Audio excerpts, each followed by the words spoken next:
Good morning, everybody. Happy Sunday to you all. Today we are going to take an inside look into the life of a kitty cat foster mum. Krista Everhart is a friend of Hearts Alive Village, and she kindly opened up her home for us to take a look. So check it out, and I'll see you on the other end.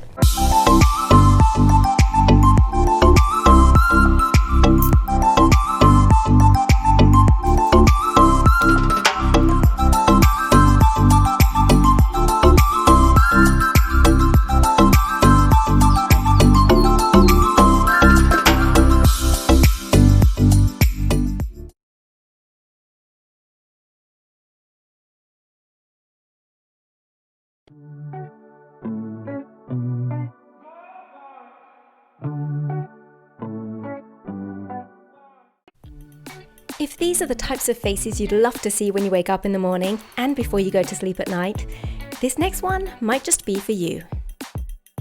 With animal shelters often becoming overcrowded, foster homes are an essential part of animal rescue. And with kitten season in full force, some foster mums certainly have their hands full. Meet Krista.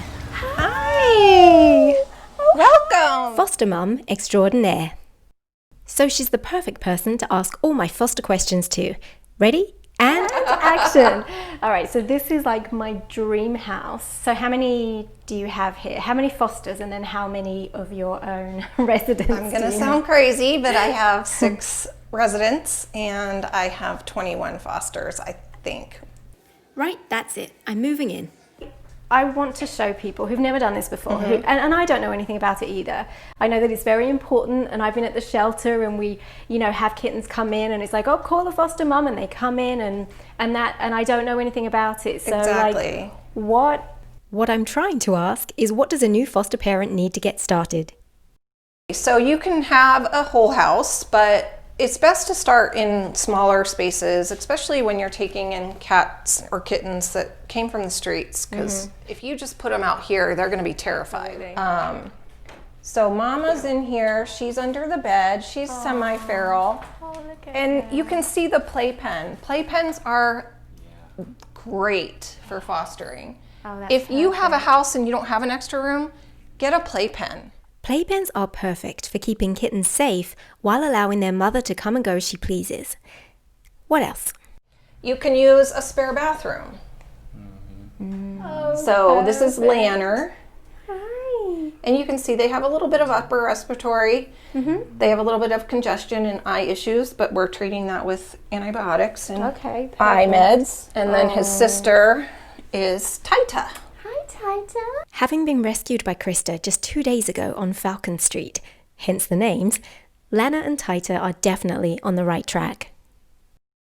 And as we transition to yet another room, with entertainment along the way, I was curious about the food situation. I have everything from dry to raw. And if you're wondering what the financial responsibility of being a foster parent might be, If you had nothing, they could supply you with a litter box, food, medicine, all of that. Whatever you need, they can supply for you, and they should. and as we enter the final room of the best foster house ever, I didn't get quite the reaction I was hoping for. Oh, I'm sorry. They're going to be like, stranger danger. I'll get down. I think it was the accent. Luckily though, after looking up for his foster mum's approval, this brave soul gave me a chance. And as I get to know these little ones, albeit for a short time, I wondered what the answer was to the question most pressing on my mind. Is it when you give them away? How is that? Because we have one foster fail. Yeah. I took her home from Hearts Alive Village because I had taken her off the street. She had been abandoned, and then she wasn't doing very, very well in the cage, and I just felt awful. I felt like I'd ruined her life, so I was like, at least we'll get her home and I'll find the perfect home. And long story short, we kept her. 3 out of my 6, 3 are foster fails, I'm not going to lie.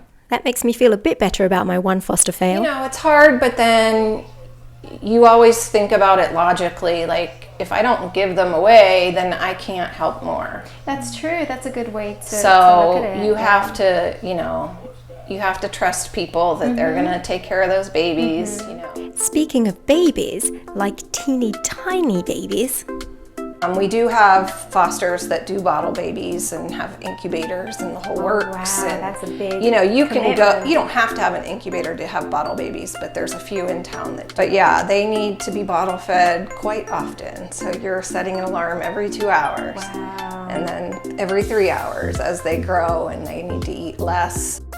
Their lives are so fragile.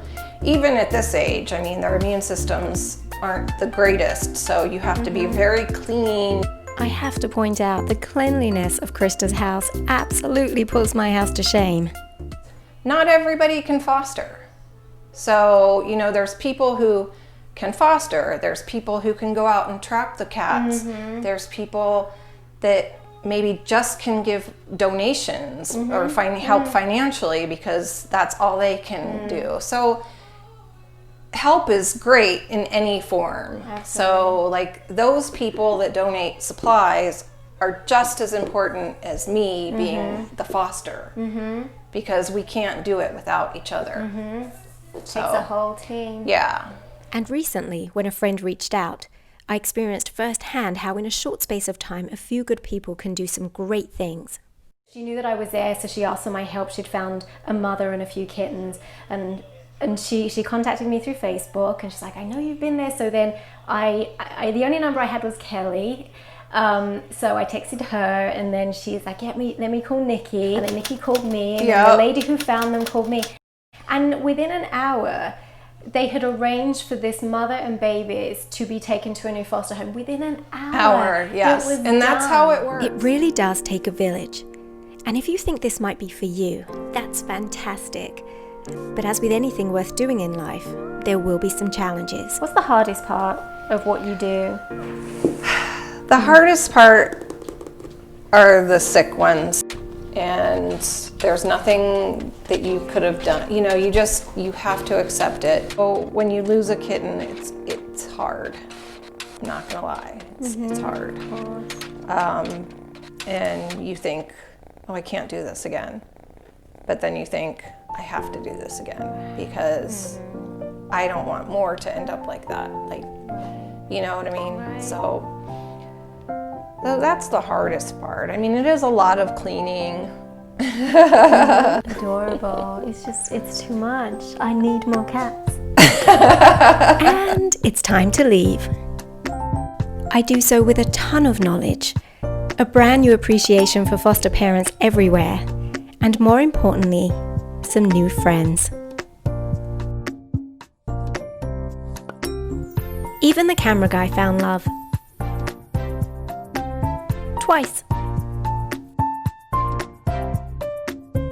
And although this footage taken this morning of me saying goodbye to my cats for the day might lead me to believe I may be too emotional for this particular task, one thing I've learned from years of volunteering is that I often surprise myself.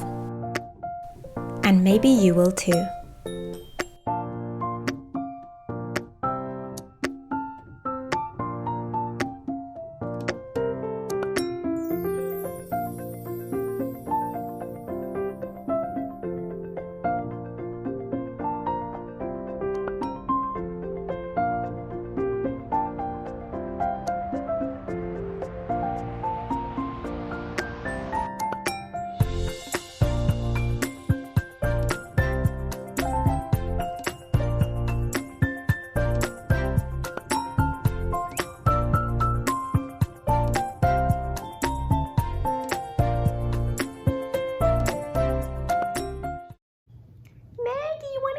You're famous?